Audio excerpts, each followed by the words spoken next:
So, hello to everyone, and welcome to another appointment with the Amazing Scientists interview. My name is Vena, and I'm a member of the ESE committee, and I'm actually covering the position of editor of the ESE newsletter. And I will have today the opportunity to interview Professor Mirjam Christ-Crain, who is for me a really fascinating host for such an opportunity. And Professor Crain, he's an endocrinologist and a professor of endocrinology and head of the Department of Clinical Research at University of Basel.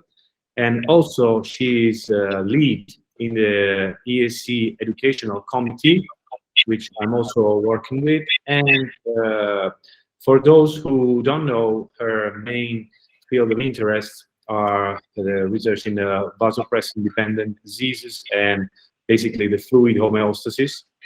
And we will interview her today and have a nice conversation. So, hello, Professor Crain. Hi, Walter. Very nice to meet you here. And okay, I think we can start with the interview. And I'm going to ask you my first question, which is really going to the basics. So, I would like if you could tell us something about how your research path started and how you approached and what motivated you toward the endocrinology field. Yeah, well, actually, I was interested in endocrinology at a very early stage of my career during medical school, because mainly because endocrinology is not focused on one single organ like cardiology or pneumology, but is involving the whole body, and that was fascinating me a lot.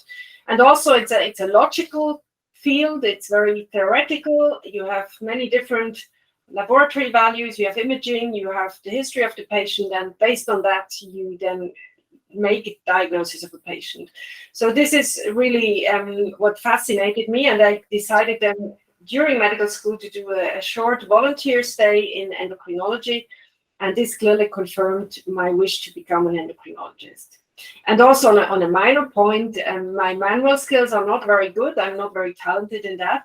And as you know, the invasive procedures in endocrinology are very rare, and that was a luck for me. Okay, really nice.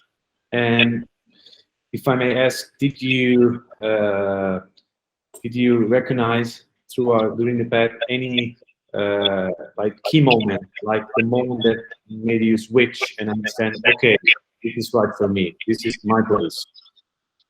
Yeah, clearly there are key moments. I mean, I started with internal medicine, and then realized I also want to do some research, and I applied for a research position in endocrinology.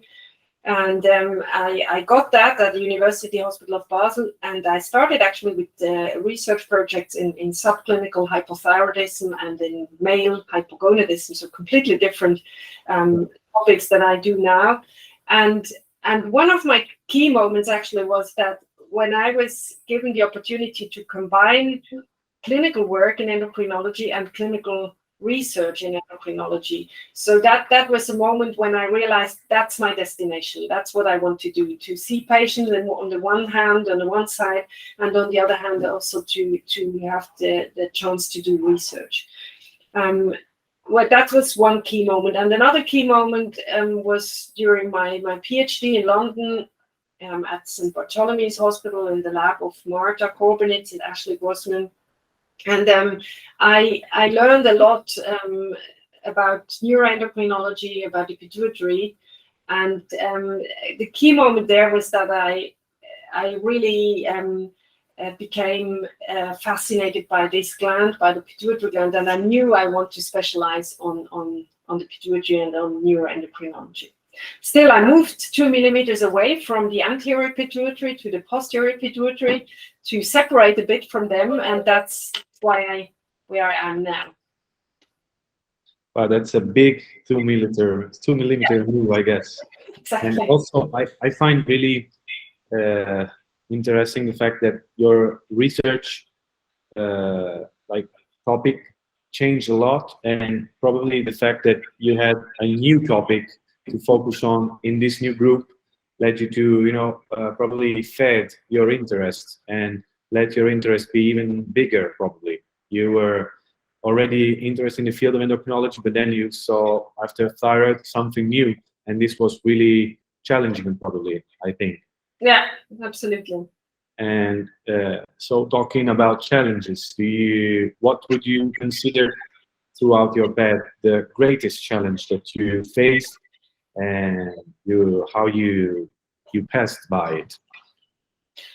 Well, there are of course many challenges in an academic career, and I think one of the challenges for me now was that was the combination of an academic career and a family with 3 kids. And especially during times when you have to write a lot of grants because you need the money for research, or during early times when you are heavily involved in clinical duties, this is challenging to please everybody, to please colleagues at work, to please your boss at work, to please your husband, your children. So that I think is challenging. It's a bit easier now for me because the children are growing, of course. They are 11 and 13, 15 now, and get more independent, but still they need me and they need you for schoolwork, for their daily works. So still I think it is a challenge, and I try to balance it as good as it's possible. And I mean, research overall is always a challenge because as everybody knows who works in research, you unfortunately have more failures than success if you submit papers, if you submit the grant.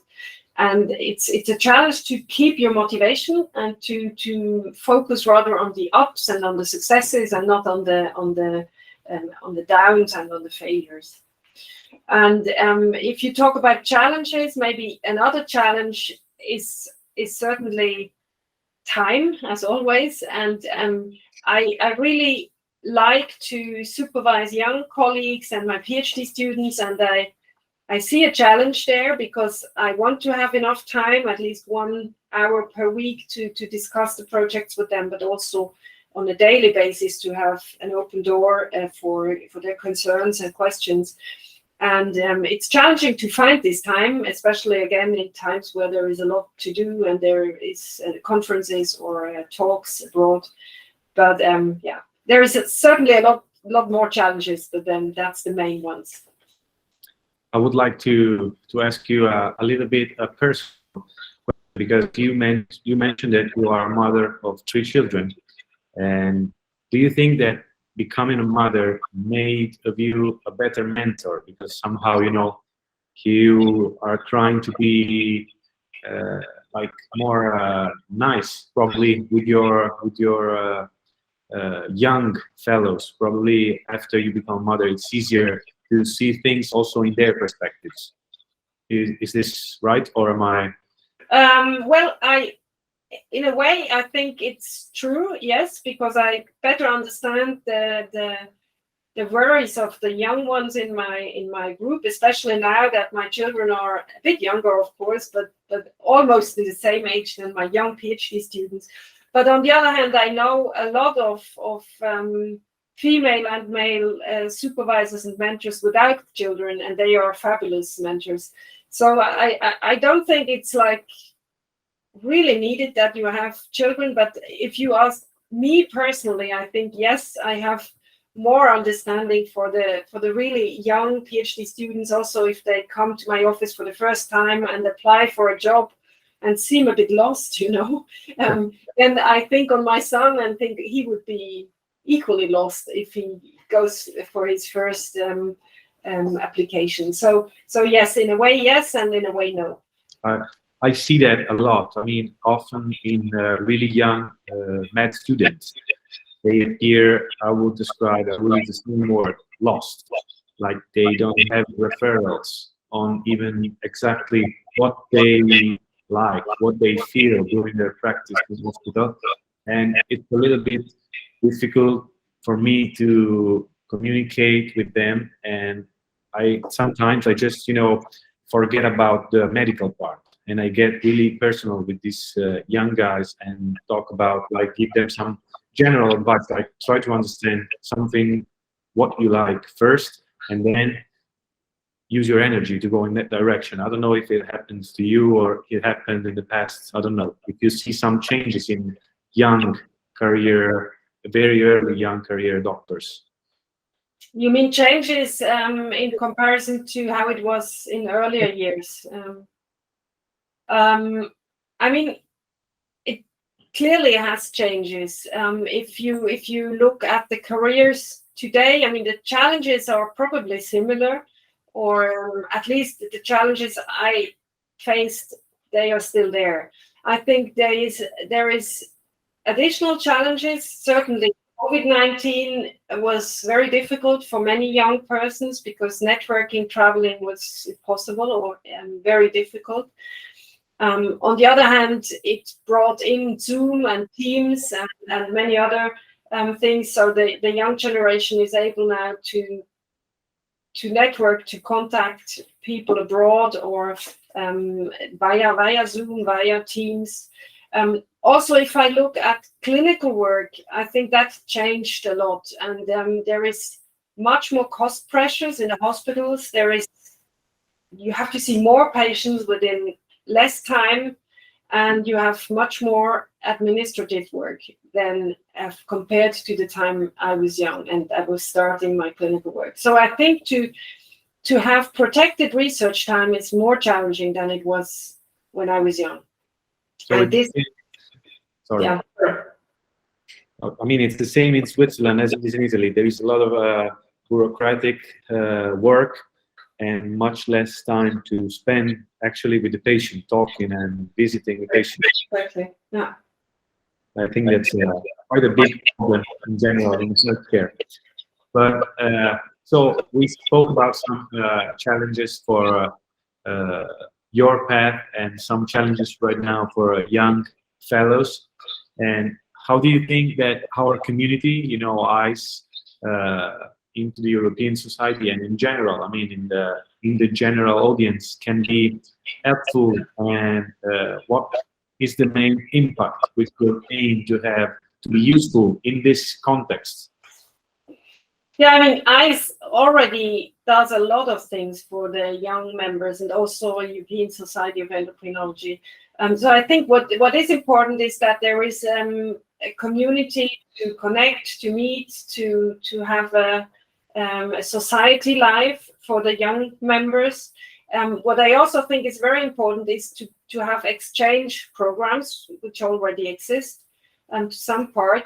And I think really to have exchanges, even if it's only for some days or a week or some weeks in other countries, in other centers, that's really important, because you see how it is in other countries, whether they have the same problems or other problems. You meet new colleagues, new experts, and you can collaborate. I think it is very important that we do that on the level of the European society. And do you think this is most important as a personal experience, also to get away from your comfort zone and get somewhere where you need to start back from the scratch? You have probably some skills, technical skills already. You have some knowledge, but actually you have to work with a new group in a new context, and you need it for this, or just because you probably moving abroad, you will get to know more. More. You will probably learn more, basically, because you see different experiences. It's for both of these reasons, and I think it's especially important for people coming from smaller countries or smaller hospitals to see the larger centers and to connect with other members of the society. And also it's important, I mean, that's now another point, but it's important that EYES and ESE is working close together, and that's happening. That's very good. So we have one EYES member, as you know, in the executive committee, and you are working in the education committee. So this is really important, because we have to know the aims and wishes of the younger generation and of EYES. Yeah, I think we need to really work hard in this perspective to help smaller countries, at the same time to improve networks also in there. I think it can be also for mentors in big countries. It can be a really great experience to host and to receive young fellows and early career members from across all Europe. But I mean, from the personal side, also get to learn the stories and the lives of how it works in different centers. Probably it helps you to appreciate how the big center you are working in is cool, because sometimes, you know, in the everyday life, we get stuck into the fact that it's our everyday life. And don't appreciate anymore the fact that we are working in amazing places and everything is working properly. And sometimes, you know, this kind of experience can be useful for both, I think. Yeah. That's my opinion. And what's we move on to another question.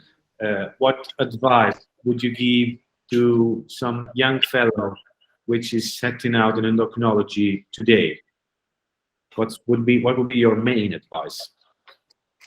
Yeah, my main advice. I mean, I would recommend young colleagues to specialize first in the broad endocrinology, to have a broad knowledge in also including diabetes, obesity, all endocrine topics, and then to know and to find that the special topic of interest, and then really specialize in this, be it thyroid or be it obesity or be it pituitary, and then really also to network and to meet different colleagues and experts in this field. And important is not to be shy. You should really approach the people and experts and colleagues with whom you want to collaborate and from whom you want to have an advice. This would be my recommendation. Really nice. And you spoke about meeting new colleagues. So during your path, would you say anybody inspired you the most when you were starting? I mean, who's the colleague or mentor which probably inspired you the most? Do you recognize anybody in this position? Well, I cannot say one specific name. I had my first mentor inspired me clearly because he had a really broad thinking of endocrinology, and he did not focus only on endocrine organs, but also enlarged it to infectious diseases. And that's why I worked on procalcitonin in the beginning and on neurology. And that was the basis actually for my interest in cupeptin. And then two people who clearly inspired me during my PhD was Ashley Grossman and Marta Korbonitz, because of their enthusiasm for research and their broad knowledge in the topic of neuroendocrinology. And Marta, of course, also is always inspiring with her perseverance. So really these two guys until today influenced my career. And also inspiring, I think, is now the presidents of the European Society of Endocrinology, so AJ van der Lely, Andrea Justina, and Martin Reinke, because I admire their dedication for the society to really give everything for the future of the endocrine community. And you know, if you get a bit older, you are inspired by younger people, and my greatest inspiration now is my PhD students, because they are so great and they are so motivated, and to see how these people aim to bring the field forward, that's great. That's very nice. And also I see a bit of overlap of your advice to young fellows and what actually happened to your path. Like first, you had a general involvement, like you mentioned, like your first old school leader for your school mentor who taught you a lot of things. Apparently, was involved in infectious disease as well. So he was like those hallway doctors, you know, who know a lot about everything, and then involved into research fields which were really specific, and then it's like that you gather your information together and then you say, okay, this is what I'm really interested in. Let's go. It's a little bit overlapping, and it's really nice. And also the fact that you are getting now inspired from young energy, from probably also some naive energy that comes from young PhDs and their efforts. It's really beautiful.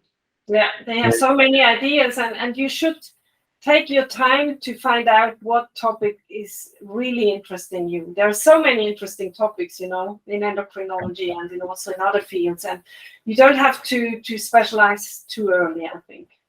Yeah, and I think also now your role is to be the mentor of these young fellows, and also I think it's really nice that you find the time, as you probably do, to listen to their proposal for research project and analyze them. Do you do that regularly, or it happens just once every while? How does the thing work? With my PhD students, you mean? I meet once a week, which is a fixed day in the week, and we have a reserved time slot of 1 hour. But usually, I mean, this is happening, but then the ideas come during lunch or during, I don't know, a research group meeting or during a conference.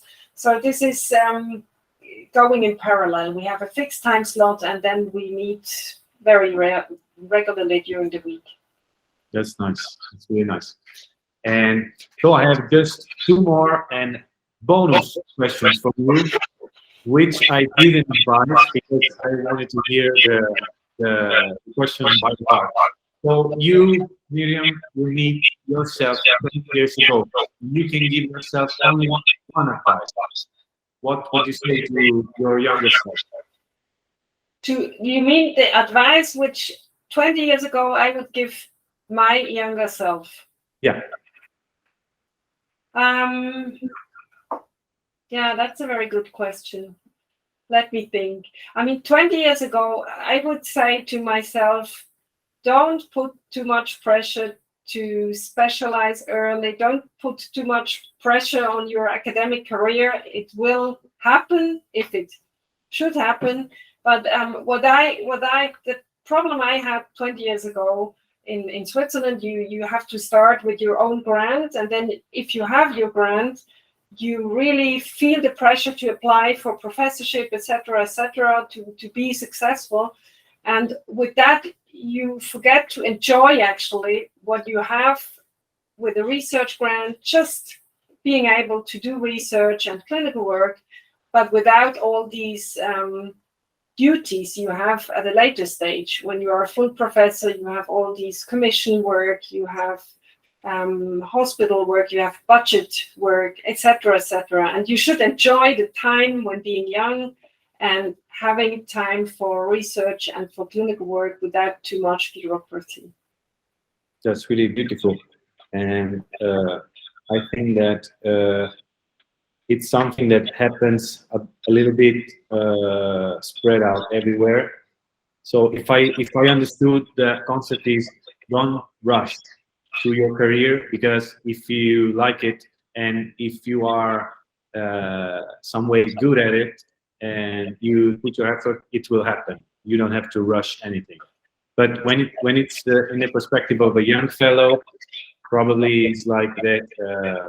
There is a lot of feeling of always being late, because we see probably some peers getting some awards or getting some cool research position, and it's really I can understand what you mean, and it's really I know, and that's why I also could not really enjoy and just slowly do step by step, but that's why you really rush a little bit and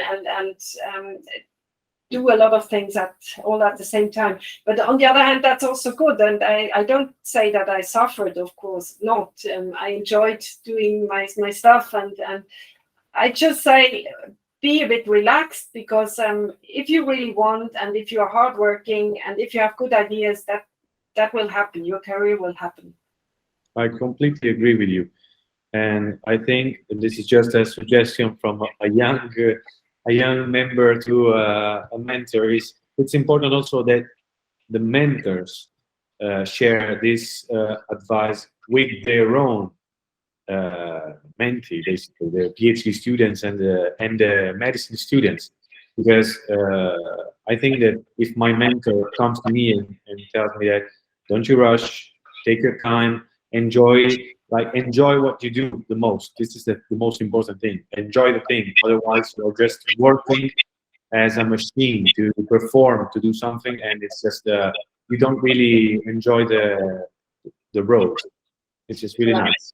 That's what I wanted to say. You have to be confident. I think that's the word, because of course there are some students that who are very lazy and you have to push them. But most of the PhD students I have now in my group, they put a lot of pressure on themselves, and they have the feeling, oh, I have not published enough, and I have not enough grants, and I should do this and this and this. And I think what we discussed again, we don't have to repeat it. You just have to be confident, because if you have your motivation and your curiosity and your ideas, then you will do it. Trust the process. Yeah. So my last question for you is on a really delicate theme that I think is really important for everybody in this career and in general, in any kind of career. You mentioned this during one of the first questions that I asked. So your career, as we can see, is scattered with a lot of success, awards and grants, and it's really beautiful. But this thing means that there's been a lot of failure as well, because there is no success without failure. We see from the external, we probably see only the success after a few years, but I think that specifically for young fellows, it's really important to understand that failure is part of the normality and how to manage it. So if you want to share some of this, your experience in this specific context, how did you manage to, get over failure again and again, because it happens? Yeah, so the first of all is what you just mentioned. You have to know that it's not just success, and that what you see from the outside is the success, but there is a lot of failure, of course. And then it's also a learning process. If the first paper you write and you send it to the New England Journal of Medicine, then of course it's rejected, and then you break down and say, well, this is impossible, and I want to have it there.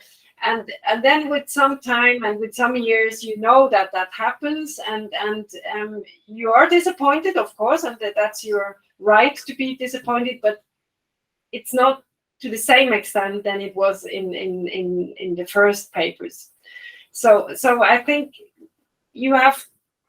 I mean, the one thing is your character. You have to have a frustration tolerance and the second is really a learning process, and to know that everybody has failures and successes. It's not, one tends to just see yourself, but it's everybody. Yeah, I think this is really important, and also in the younger group of people that I had, at least personally, I had the feeling that the younger guys right now, they feel like they want it all and they want it right now. They are not really into the process, and so when the thing that you get right now is a failure, is probably an article rejected or a research proposal which doesn't receive a grant, it's really tough for them to to strive, to keep pushing in the same direction. They probably will think like, okay, screw this, I'm not going to do endocrinology anymore, let's move further and do something else.